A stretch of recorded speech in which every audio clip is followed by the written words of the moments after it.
गरुड़ पुराण में भगवान श्री कृष्ण कहते हैं, हे गरुड़, प्राणी अपने सत्कर्म एवं दुष्कर्म के फलों की विविधता का अनुभव करने के लिए इस संसार में जन्म लेता है। जो महापातकी, ब्रह्म हत्यादि महापातक जन्य अत्यंत कष्टकारी रौरवादी नरक लोकों का भोग भोगकर कर्म क्षय के बाद पुनः इस पृथ्वी पर जिन लक्षणों से युक्त होकर जन्म लेते हैं, उन लक्षणों को आप मुझसे सुनो। हे खगेंद्र, ब्राह्मण की हत्या करने वाले महापातकी को मृग, अश्व, सूकर और ऊंट की योनि प्राप्त होती है। स्वर्ण की चोरी करने वाला कृमि, कीट और पतंग योनि में जाता है। गुरु पत्नी के साथ सहवास करने वाले का जन्म क्रमशः तृण, लता और गुल्म योनि में होता है। ब्रह्म घाती, क्षय रोग का रोगी, मध्यपी, विकृत दंत, स्वर्ण चोर, कुनखी और गुरु पत्नीगामी चर्म रोगी होता है। जो मनुष्य जिस प्रकार के महापातकियों का साथ करता है, उसे भी उसी प्रकार का रोग होता है। प्राणी 1 वर्ष पर्यंत पतित व्यक्ति का साथ करने से स्वपतित हो जाता है। परस्पर वार्तालाप करने तथा स्पर्श, निश्वास, सहयान, सहभोज, सह आसन, याजन, अध्यापन तथा योनि संबंध से मनुष्य के शरीर में पाप संक्रमित हो जाते हैं। दूसरे की स्त्री के साथ सहवास करने और ब्राह्मण का धन चुराने से मनुष्य को दूसरे जन्म में अरण्य तथा निर्जन देश में रहने वाले ब्रह्म राक्षस की योनि प्राप्त होती है। जो मनुष्य वृक्ष के पत्तों की और गंध की चोरी करता है, उसे छछूंदर की योनि में जाना पड़ता है। धान्य की चोरी करने वाला चूहा, यान चुराने वाला ऊंट तथा फल की चोरी करने वाला बंदर की योनि में जाता है। बिना मंत्रोच्चार के भोजन करने पर कौआ, घर का सामान चुराने वाला गिद्ध, मधु की चोरी करने पर मधुमक्खी, फल की चोरी करने पर गिद्ध, गाय को चोरी करने पर गोह और अग्नि की चोरी करने पर बगुले की योनि प्राप्त होती है। स्त्रियों का वस्त्र चुराने पर श्वेत, कुश और रस का अपहरण करने पर भोजन आदि में अरुचि हो जाती है। कांसी की चोरी करने वाला हंस दूसरे के धन का हरण करने वाला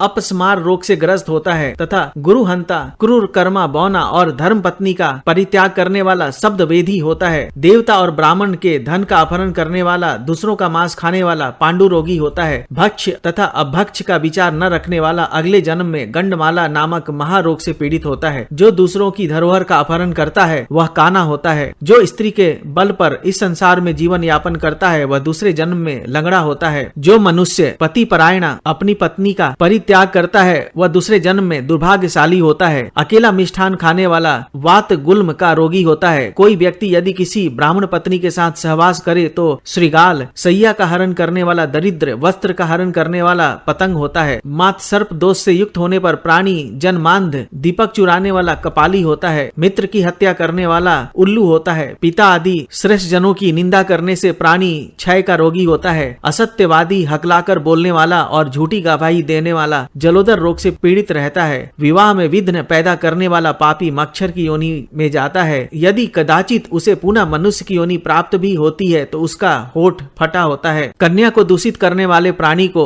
मृत कृच्छ और नपुंसकता का विकार होता है। जो वेद बेचने का अधर्म करता है, वह व्याघ्र होता है। अयाज्य का यज्ञ कराने वाले को सुअर की योनि प्राप्त होती है। अभक्ष्य भक्षण करने वाला व्यक्ति बिलौटा और वनों को जलाने वाला जुगनू होता है। बासी एवं निषिद्ध भोजन करने वाले को कृमि तथा मत्सर्य दोष से युक्त प्राणी को भ्रमर की योनि मिलती है। घर आदि में आग लगाने वाला कोढ़ी और अदत्त का आदान करने से मनुष्य बैल होता है। गायों की चोरी करने पर सर्प तथा अन्न की चोरी करने पर प्राणी को अजीर्ण रोग होता है। जल की चोरी करने वाला मछली, दूध की चोरी करने से यलाकिका और ब्राह्मण को दान में बासी भोजन देने से कुबड़े की योनि प्राप्त होती है। हे पक्षिण, जो मनुष्य फल चुराता है उसकी संतति मर जाती है। बिना किसी को दिए अकेले भोजन करने वाला व्यक्ति दूसरे जन्म में संतानहीन होता है। संन्याश्रम का परित्याग करने वाला आरूढ़ पतित पिशाच होता है। जल की चोरी करने से चातक और पुस्तक की चोरी करने से प्राणी जन्मांध होता है। ब्राह्मणों को देने की प्रतिज्ञा करके जो नहीं देते हैं, उन्हें सियार की योनि प्राप्त होती है। झूठी निंदा करने वाले लोगों को कछुए की योनि में जाना पड़ता है। फल बेचने वाला दूसरे जन्म में भाग्यहीन होता है। जो ब्राह्मण शूद्र कन्या से विवाह कर लेता है, वह भेड़िए की योनि प्राप्त करता है। अग्नि को पैर से स्पर्श करने पर प्राणी बिलौटा और जीवों का मांस खाने पर रोगी होता है। जो मनुष्य जल के स्रोत को विनष्ट करते हैं, वे मछली होते हैं। जो लोग भगवान हरि की कथा और साधु जनों की प्रशस्ति नहीं सुनते, उन मनुष्यों को कर्णमूल रोग होता है। जो व्यक्ति पराई के मुंह में स्थित अन्न का अपहरण करता है, वह मंद बुद्धि होता है। जो देव पूजन में प्रयुक्त होने वाले पात्रादिक उपकरणों का अपहारक है, उसे गंडमाला रोग होता है। दंभ के वशीभूत होकर जो प्राणी धर्माचरण करता है, उसको गज चर्म का रोग होता है। विश्वासघाती मनुष्य के शरीर में शिरोड़ती रोग होता है। शिव के धन और निर्माल्य का सेवन करने वाला व्यक्ति शिश्न पीड़ा से ग्रसित होता रहता है। स्त्रियां पाप की भागनी होती है और उन्हें उन्हीं जंतुओं की भार्या होना पड़ता है। उक्त कर्मों के कुफल से प्राप्त नरक का भोग करने के बाद मनुष्य इन्हीं सब योनियों में प्रविष्ट होता है, ऐसा निश्चय समझना चाहिए। हे खगपते, जिस प्रकार इस संसार में नाना भांति के द्रव्य विद्यमान हैं, उसी प्रकार प्राणियों की विभिन्न जातियां भी हैं। ये सभी अपने अपने विभिन्न कर्मों के प्रतिफल रूप में सुख दुख एवं नाना योनियों का भोग करते हैं। तात्पर्य यही है कि प्राणी को शुभ कर्म करने से शुभ फल की प्राप्ति और अशुभ कर्म करने से अशुभ फल की प्राप्ति होती है। इस वीडियो से संबंधित आपके कोई टिप्पणी हो तो जरूर लिखें। आपसे अनुरोध है कि वीडियो को लाइक, शेयर और चैनल को सब्सक्राइब जरूर करें। जय राधा कृष्ण।